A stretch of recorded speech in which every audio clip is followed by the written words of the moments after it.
स्पर्धा परीक्षांमध्ये काय करायचं याच्यापेक्षा काय नाही करायचं हे त्याला पटकन कळतं, तो लवकर सक्सेस होतो. भारंभार करत बसायची गरज नाहीये.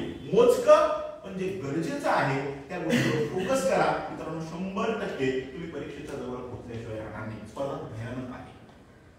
म्हणजे तुम्ही आता पाहिलं असेल की टेटच्या माध्यमातून किती पोरं बसलेली होती रे. अरे जागा म्हणजे जागांचं ज्या वेळेस आलं त्यावेळेस आम्ही एकदम भारावून गेलो. अरे 24-25 हजार जागा. पण 24-25 हजार जागांसाठी फॉर्म पाहिलेत का किती आलेले होते? 10 आणि 15 लाख. 10 म्हणजे इतका काही वर्ग बीएड होऊन पडलाय बिचारा.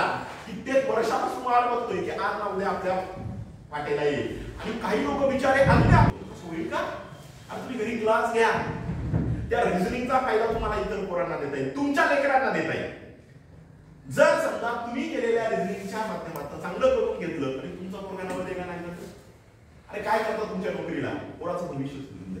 म्हणून प्रत्येक वेळा नुसता फायदा न पाहता आवडीने